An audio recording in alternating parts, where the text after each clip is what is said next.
हुए महाराष्ट्र में भगवान पंडरीनाथ की सेवा करते थे और पंढरपुर में रह करके और खूब भगवान पंडरीनाथ की सेवा की, खूब भजन किया, खूब कीर्तन किया।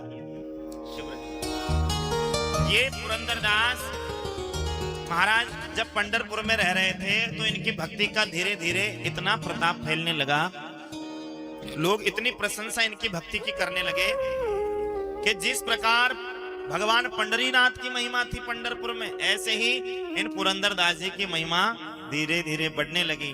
और इतनी महिमा बढ़ी, इतनी महिमा बढ़ी कि जब ये अपनी कुटिया से निकलकर मंदिर जाते थे तो मार्ग में महाराज लाखों भक्त इनके दर्शन के लिए खड़े रहते थे। मार्ग में पुष्प बिछाकर, रंगोलियां बनाकर इनका स्वागत करते, दंडवत प्रणाम करते।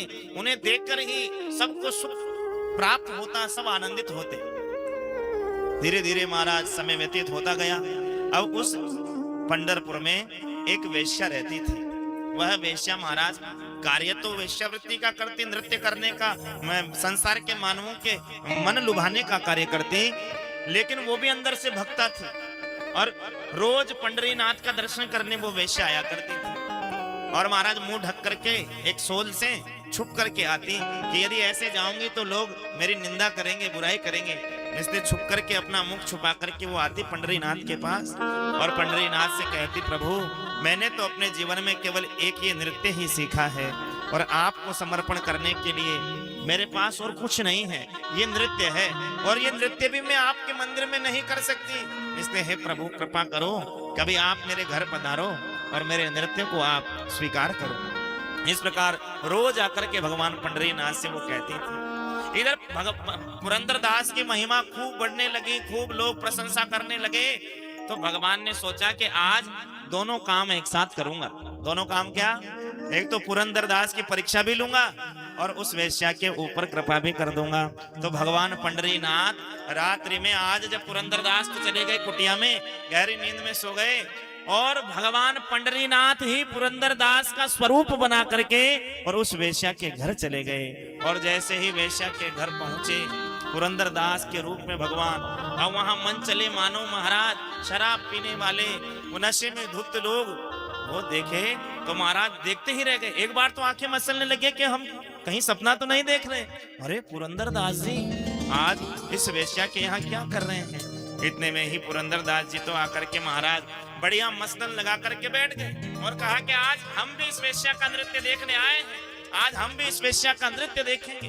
उधर पुरंदरदास जी को कुछ पता नहीं और इधर भगवान ही पुरंदरदास के रूप में। अब जो मानव बैठे थे ना, मन चले जो पुरुष थे, शराब पीने वाले, नशा करने वाले, वो कह रहे थे पुरंदरदास अरे हमारी पत्नी रोज इनकी कथा सुनने जाती है, इनके सत्संग में जाती है, आज बताएंगे उन्हें गुरुजी कैसे हैं। और भागे भागे अपनी पत्नियों के पास और अपने मित्रों के पास जो कथा सत्संग में आते थे उन्हें कहने लगे चलकर देखो तो सही, आज तुम्हारे महाराज पुरंदर जी तो उस वेश्या का नृत्य देखने के लिए गए हैं, न जाने आज उन्होंने कौन सा नशा कर लिया, आज उनकी बुद्धि भ्रष्ट हो गई। इस प्रकार महाराज पुरंदरदास जी का रूप बनाकर भगवान लीला कर रहे थे। तभी महाराज वेश्या तो नृत्य करना प्रारंभ करी और महाराज जैसे ही वेश्या नृत्य करने लगी और भगवान तो पंडरीनाथ तो पुरंदर के रूप में खूब वाह वाह करने लगे। वाह क्या जोरदार नृत्य दिखाया, हम आपसे इतने प्रसन्न हैं। और अपने हाथ में एक सोने का कड़ा पहन रखे थे, वो कड़ा खोला और कड़ा खोल करके वेश्या को प्रदान कर दिया पुरंदरदास जी ने। वेश्या तो बड़ी प्रसन्न हो गई, सोने का कड़ा मिल गया। इधर महाराज भगवान तो वापस चले गए। प्रातः काल जैसे हुआ, अब प्रातः काल जैसे ही कुटिया खोली पुरंदरदास जी ने, रात में तो पूरे गांव में महाराज खबर फैल गई। अब जैसे द्वार खोला तो रोज कुटिया के बाहर से ही लोग भीड़ लगा करके स्वागत की तैयारी में तत्पर रहते थे।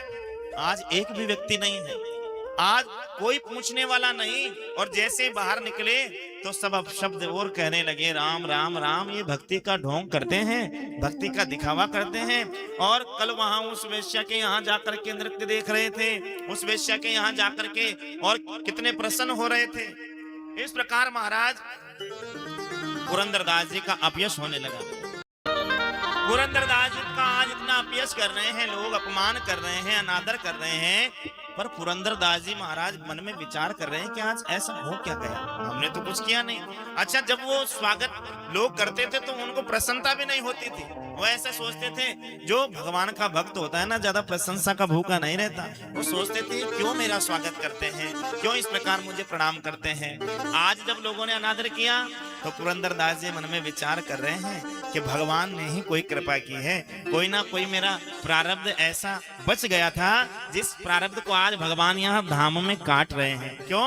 क्योंकि अन्य क्षेत्रे कृतम पापम पुण्य क्षेत्रे विनश्यति और तीर्थ क्षेत्रे कृतम पापम वज्र लेपा भविष्य। अन्य क्षेत्रे कृतम पापम, यदि अन्य क्षेत्र में किया हुआ पाप हो तो वो तीर्थ क्षेत्र में जाकर के नष्ट हो जाता है, लेकिन तीर्थ क्षेत्रे कृतम पापम वज्र लेपा भविष्यति, तीर्थ में कोई पाप बन जाए तो वो वज्र लेपी हो जाता है। संसार में किया हुआ पाप संतों की शरण में जाने से नष्ट हो जाता है, लेकिन संतों के सानिध्य में जाकर के किया हुआ पाप वो वज्र लेपा हो जाता है, उस कभी नष्ट नहीं होता है।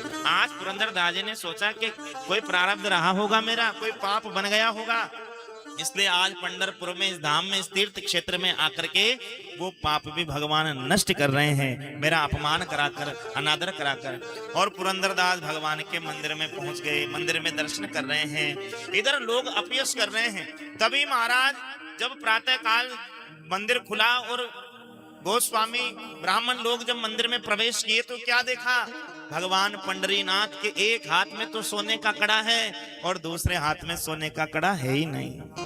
अब तो महाराज पंडितों ने कहा कि कड़ा कहाँ गया, कहाँ गया, कहाँ गया।